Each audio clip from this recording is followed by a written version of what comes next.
You love small guards. Nobody loves small guards as much as you do. You got one now that, man, is he fun to watch, right? I mean, Yeah. you talk about a gamer and a guy who could just go get his whenever he wants. And I saw him on the circuit, and like nothing rattles him. The beauty, I think, of Tahad is like he can miss 10 straight shots and it doesn't affect him mentally at all. How would he compare to some of the guys you've had in the past? I mean, and again, what did he show you against Houston? Yeah, it's a great story. Great story. He's got nuts. Like he's got guts. He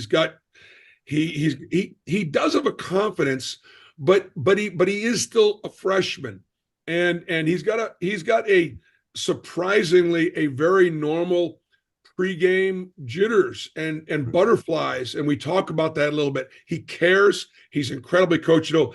I'll tell you what's becoming even more and more apparent to me the longer I do this.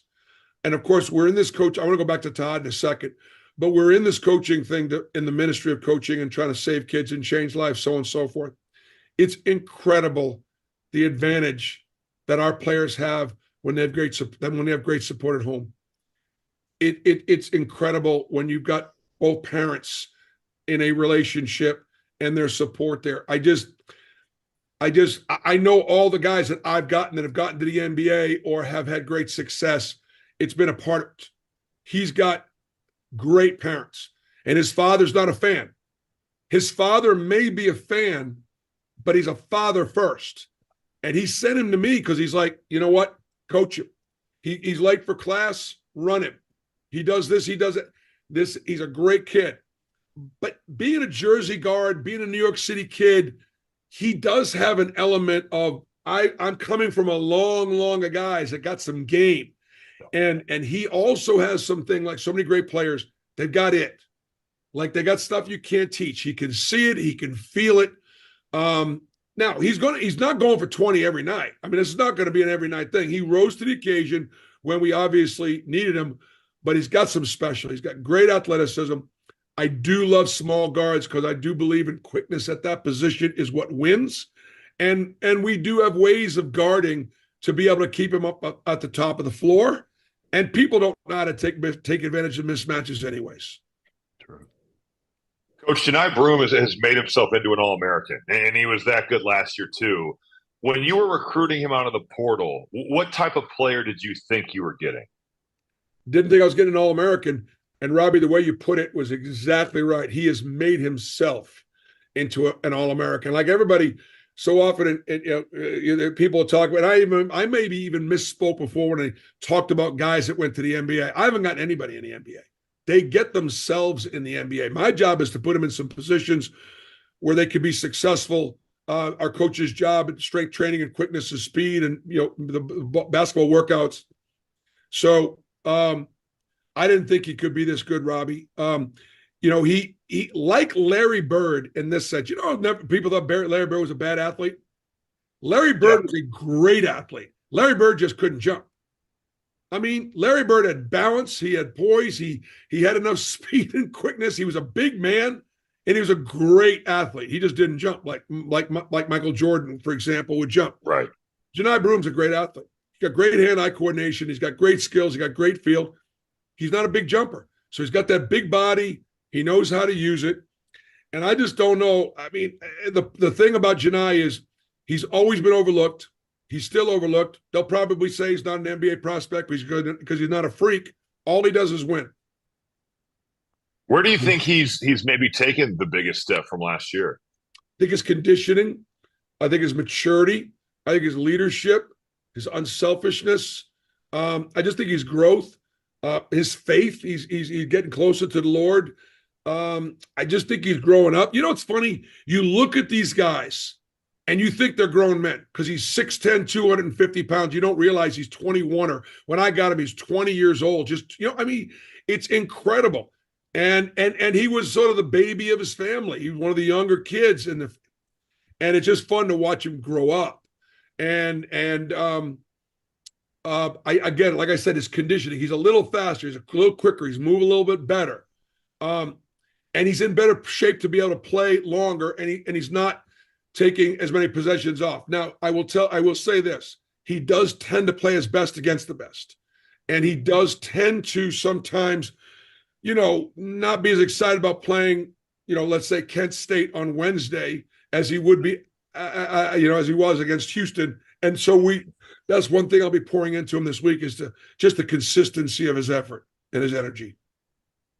Bruce, when you first told me you were taking the Auburn job back at ESPN, I remember in the hallway, the radio hallway, and you told me, and I was like, man, is this dude crazy? Like, I'm going to take Auburn. Like, Auburn is a terrible job. And you turned it into, I mean, it's amazing what like, you and Scott Drew, like I compare, I think Scott honestly has done obviously that's incredible. You could say he's done better. He won a national championship. You could say that. Well, not only that, what he inherited was even more difficult than what you inherited. And you inherited a tough job. But, you go to the Final Four in 2019. You built this thing into where it's like every year for the most part, people know you're going to be nationally relevant. But since you go to the Final Four, you've only won 2 tournament games. And I'm sure like it sucks because we know we put everything into that, right? Everything's about, well, what did you do in the tournament? People forget about the regular season no matter what you do. How difficult has it been the last few years, again, to not do what you wanted to do on the biggest stage? Well, everything, March matters. It matters more than any other time during the year for college basketball. Coaches will tell you, not to continue to circle back to Robbie and Gene Katie or Purdue, but Coach Katie never made the Final Four. But he was a grinder. I bet you Coach Katie did not win many Big Ten tournament championships. I'm not even sure there was a tournament back then. I think the first one was 2000. So he would have gotten a couple, but he never won one though. Okay. To my point, wow, this is crazy. To my point, but he was a grinder. Purdue won a lot of regular season championships because he was a grinder. And so for coaches, that's most of us tend to be that way. Yet in the tournament and those championships, that's where to the victor go the spoils. And so oftentimes, sometimes your most talented teams actually cream rises to the crop in bowl season, in NBA playoffs, and it's a shorter season. Hey, let's get this thing together. And Coach Katie had really good teams, but he won championships and he didn't always have the most talent. But they played hard, they played together, they played tough, they respected every opponent, so on and so forth. So Jeff, I would say Jabari Smith, Walker Kessler, that team should have gone to the Elite Eight or the Final Four. We got upset by Miami, who had Kansas beat to go to the Final Four that year. Miami went on and won a bunch of games. That was one of Coach's best teams. No excuses. We should have won that one. And then last year really was the only. Then when we lost, we beat Iowa and then lost to Houston. And they were the 1 seed or 2 seed. But last year, losing to Yale was very, very disappointing. We had played them a couple years ago. We knew how to guard them. They knew how we were going to guard them. They made shots. They made plays. We fouled them 25 times and sent them to the line 31 times. Oh. And so the game, we had just got done winning the SEC tournament, playing South Carolina, Mississippi State, and Florida in absolute fistfights. And then all of a sudden, 4 days later, you're going to be playing an Ivy League team, and the game was, just called differently, and we didn't adjust well to it. And as a result, we got beat. Coach, I know you're very realistic about your expectations. You're not going to get a better win in November than winning at Houston. That's as good of a win as you could possibly get from a, I guess, analytics standpoint or even an eye test standpoint. What do you think the ceiling of your team is? And, I know there's a lot of basketball to be played, but is this one of those teams that you feel like, man, we can make a Final Four and make a deep run? Robbie, I would say based on the game last night, the answer has to be yes. But I needed to see the game to be able to say yes. You just don't know until you get exposed, until you get challenged, you get put on that stage. I know how good Houston is. I know how good that program is. They're going to have a great year. They shoot it better than some of Kelvin's teams have shot it in the past. And I think they're as good as they've ever been. The fact that we were able to beat them tells us, we are good enough to be a Final Four team. What's got to happen? Obviously, we got to keep playing together. We got to get more efficient.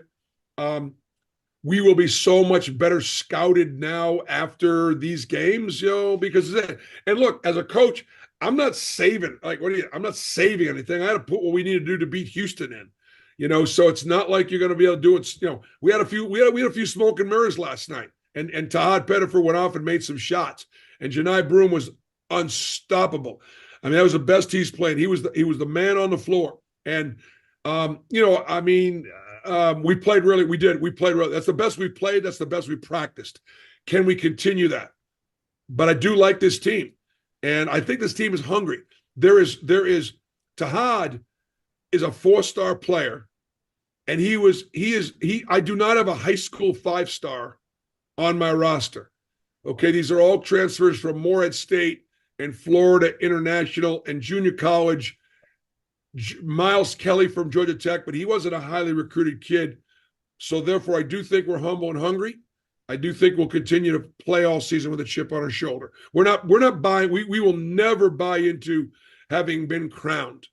I don't coach that way. I won't accept it. I've not done enough to accept it. We're gonna be hungry mutts. So what something had to surprise you, because it sounds like, again, you played better than you probably thought you were going to play going into Houston.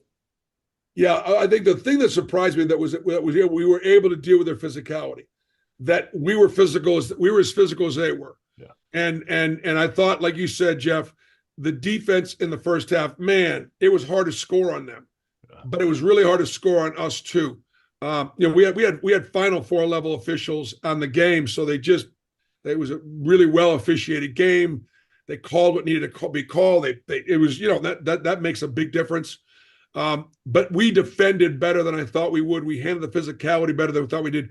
And in the second half, offensively, we executed like it was March. I could not believe the spacing and the timing and the looks that we got at the rim, the inside out. Now, look, it helps when Tahad is making shots. And we were able to get some great inside looks to Janai with some great